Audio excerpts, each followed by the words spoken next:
Bonjour et bienvenue sur le Journal Geek, c'est Anne et je suis en présence donc chez Samsung là des nouveaux Galaxy S7.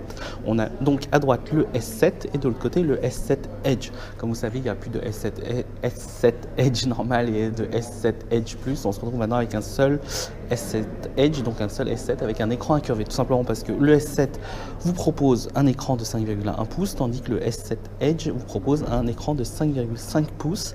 Les deux vous proposent toujours une résolution Quad HD. En termes de processeur, on ne nous a pas donné en gros tous les détails encore, mais en gros, au moment où on fait cette vidéo, en gros, au niveau de CPU, c'est 30% plus puissant et 64% plus puissant au niveau du GPU. Tout simplement parce qu'en fait, Samsung fait un gros focus sur les jeux avec ça. Alors, je ne sais pas si je vais pouvoir le montrer ici. Je cherche l'application Game Launcher, voilà, tout simplement parce que là, comme vous pouvez le voir sur le S7, ils ont lancé une application Game Launcher qui permet de lancer non seulement les jeux vidéo, forcément pour répertorier tous les jeux vidéo que vous avez sur votre mobile, mais aussi avec des outils plutôt utiles. Alors je ne sais pas si on va les voir ici.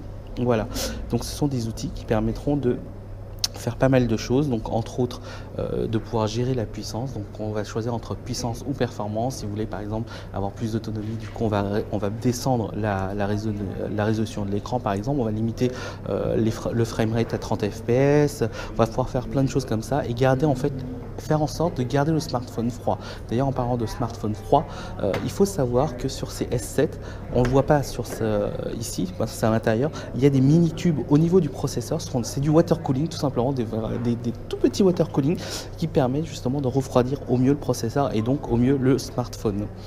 Vous aurez aussi la possibilité de prendre des vidéos, des photos de gameplay, tout ça, bon, pour le partager par exemple sur Twitch, sur YouTube, etc. Donc là c'est devenu maintenant un classique. Et bien Samsung prend le pas et prend le lead là-dessus entre guillemets en proposant directement des interfaces là-dessus.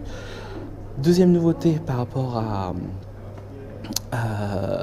au S6 actuellement, c'est que Samsung a développer une nouvelle plateforme entre guillemets qui est maintenant ce qu'on appelle Edge UX. En fait c'est un mix de ce que proposait le S6 Edge et le S6 Edge Plus mixé à ce que propose le Galaxy Note Edge qu'on avait avant, donc avec plus de fonctionnalités. Typiquement vous saviez on pouvait avoir des favoris, maintenant on a deux colonnes de favoris, deux colonnes d'applications, on peut avoir des outils comme le compas, etc. Bon, moi je trouve pas ça spécialement utile, mais apparemment les gens aiment. Au niveau de l'APN, c'est toujours on passe à un APN de 12 mégapixels, on parle d'un capteur dual pixel sensor avec des pixels de 1,4 micro je crois que c'est micromètre ou nanomètre, bref, donc 1,4 contre 1,2 auparavant, donc c'est beaucoup plus lumineux.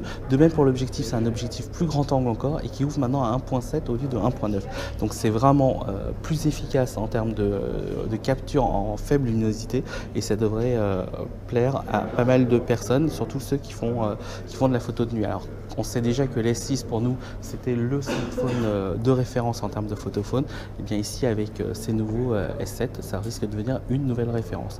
Voilà, je vous fais un petit tour sinon assez rapide. Alors malheureusement on n'a pas connu le Galaxy Note 5, mais en gros on retrouve le dos du Galaxy Note 5 avec ce dos un peu incurvé, et du coup sur le S7 Edge, l'avantage quand vous prenez en main c'est qu'il fait vraiment petit, ça pas petit mais il fait compact. Là on a le S7 normal avec le dos comme on avait vu sur le Galaxy Note 5 qui est assez classique dans l'absolu, et bien le S7 Edge qui propose un écran de 0,4 pouces supérieur au S7, il fait pas si grand que ça et c'est plutôt agréable en main, et je trouve qu'il tient même mieux que le S6 Edge Plus que j'avais jusqu'à maintenant. Voilà, en termes, sinon à côté on retrouve toujours ce contour en aluminium. Et une petite chose qui est intéressante à voir, c'est au niveau de l'APN. Donc oui, l'APN continue de dépasser, sauf que maintenant il ne fait plus que 0,46 mm d'épaisseur. Donc hop, je ne sais pas si vous voyez, c'est extrêmement fin. Donc du coup quand on le pose, ça bouge beaucoup moins qu'avant. Bon, ça bouge encore, mais ça bouge beaucoup moins et c'est pas plus mal en fait. On retrouve après le cardio-fréquence-mètre, le double flash LED, etc. C'est classique. Et en haut, le port nano SIM plus micro SD. Oui, le retour de la micro SD tout simplement. C'est quelque chose qu'on attendait depuis un certain temps. Voilà.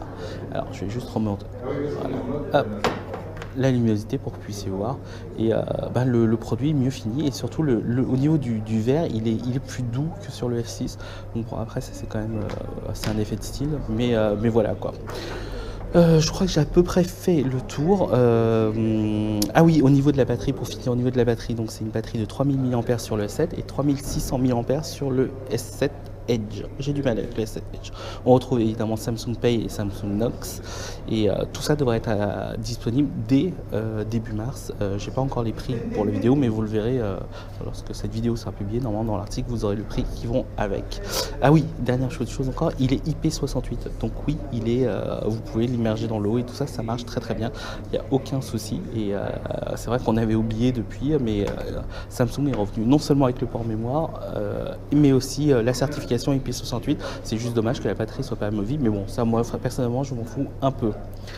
Voilà, je crois que j'ai à peu près fait le tour, donc n'hésitez pas si vous avez des questions à nous les poser sur le Journal du Geek. À très bientôt.